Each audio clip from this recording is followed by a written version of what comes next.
Good morning, everyone. I hope you are well on this Thursday morning. I am in Brecksville, Ohio, and it is a little bit gloomy today. The trees are budding like crazy, and it just boggles my mind. I was walking outside yesterday with the dogs, and it was warm, and I saw people cleaning out their flower beds and mulching and doing all kinds of outside work. And it occurred to me that it was March 13th and we were doing all this stuff and it was so warm. But I guess that's weather, right? It's weather right now, and it's weather in Ohio, and you're never sure what you're gonna get. But I'm standing here because I want to show you my lemon tree. So I wanted to give you an update on Larry the lemon tree. So if you have been around here, hold on, I want to move the other tree. Okay, so we can just focus on Larry. So this is Larry the lemon tree. Larry, I chopped Larry all of these branches off. I don't know, some time ago. I think it was before Christmas. Not entirely sure. And because Larry was growing really weird, and I wasn't growing well. So chopped off, and I Googled online, I'm like, how to save your lemon tree? And it said you can chop everything off and it'll grow back no matter what time of year you chop it off. So it's like, well, he's not growing well anyway, so I might as well try it. So I chopped him off. A few weeks later, he grew right to about here, okay, on each of these. And then recently, he grew more, and he grew this other layer of leaves. And it's very exciting for me because it seemed like he wasn't gonna live. It seemed like he was a goner. And but then he came back. And so I wanted to show you because, well, that makes me really happy. There's a stink bug on him right now. I'll take care of that later. Don't tell Jordan, he doesn't like stink bugs. But I also wanted to share with you something that we were talking about during our Bible study last night. So we are journeying through the Gospel of John. I will sit here with my plants in the background. How about that? And you can see one of my, I love this little pot. Look at that. Isn't he adorable? Look, he's on a swing. Swing, swing. I just think it's so cute. Anyway, so we are in this journey through the Gospel of John, and we have been journeying with John or through John forever, since the beginning of 2023. We did take about 6 months off because I had my spiritual renewal and then we had summer. But we worked our way through very quickly 2.5 chapters last night. So we did chapters 17, 18, and part of 19. And it's really a good time to do that in the Christian year because chapter 18 is all about Jesus's arrest and his trial. And so one of the verses that kind of stuck out to us was the verse of Pilate asking Jesus. So Pilate is the Roman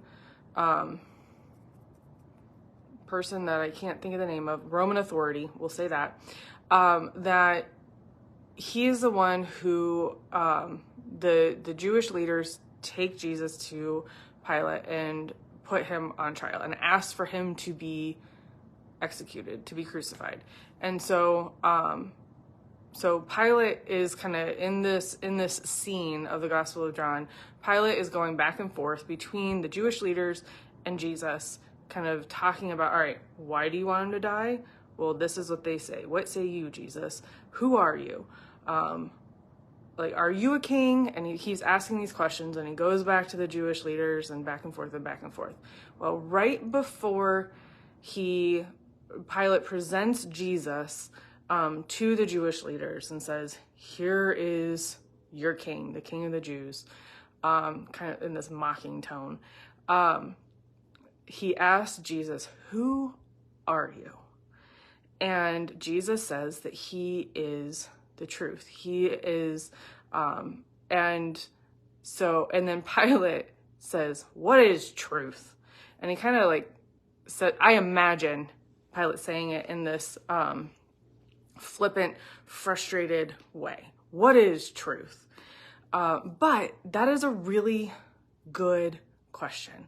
And we talked about how in that scripture and kind of looking at the context of what Jesus was talking about and how Jesus was talking about himself, Jesus was saying, and he says this throughout the Gospel of John in different places, that he is part of God. He has come down. He has come to be part of the people and show the people and be the good shepherd for the people. And that his sheep, the people, will know his voice and know truth through him. And so when Pilate asked this question, what is truth? It's this, as we're reading it kind of in that context of Jesus being the truth and Jesus's sheep knowing his voice and knowing truth in Jesus, that Jesus is truth, that big T truth, right? That we understand that Pilate is not one of Jesus's sheep. It's a way of saying that Pilate is not one of Jesus's sheep. Pilate is not hearing Jesus's voice, not hearing the call of the Good Shepherd, and not following Jesus. And so it got us to talking about truth and what is truth and how that is a lifelong journey to learning about Jesus. And even when we say Jesus is truth, yes. And also, what does that mean? And so it's this journey of lifelong learning, and that's one of our values at BUMC, of lifelong learning of who Jesus is and what Jesus' life and the teachings of Scripture have to tell us about truth and living that out in our daily context. And standing firm in our convictions and knowing what we believe so that we can share that with others and just live that out. And so I bring that question to you, particularly at this time of year, as we're moving closer and closer to Easter, and thinking about what is truth? What is it that Jesus, and the story of Jesus's life and ministry, this story, the life of Peter as a disciple that we're looking at right now on Sunday mornings in worship, what does this have to teach us about truth and how we live into and live out that truth in our daily lives? So I know that's a big question. What is truth? But it is a lifelong quest. And one of the people in the Bible study last night said this, like, that it was something that they were struggling with. And Parker Palmer, I was just listening to a podcast with Emily P. Freeman. I talked about her a few times before. She wrote the book, The Next Right Thing, and she has a podcast, the same name. She has several other books. She just had a book come out about, I think it's called When to Walk Out of a Room or something like that. And it's about just making those decisions about when to walk out of a room and when to walk into a new room. And so she had Parker Palmer on her podcast this week, and he said he was talking about how life is this lifelong quest, this of knowledge and of truth and understanding what our calling is and how that changes and transforms throughout our lives.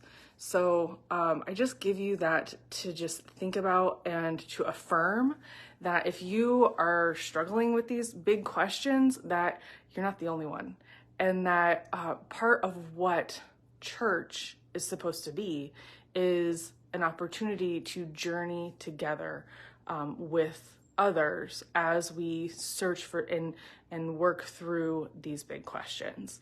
And we're going to be doing that as we move towards Easter and then through Holy Week and then on the other side of Easter, I guess, after we celebrate Easter, we're going to move into a new series, and we're going to be looking at what is truth, what is God, and what is Jesus's life teaching us for this moment in time that we are called to live in and that we are living in.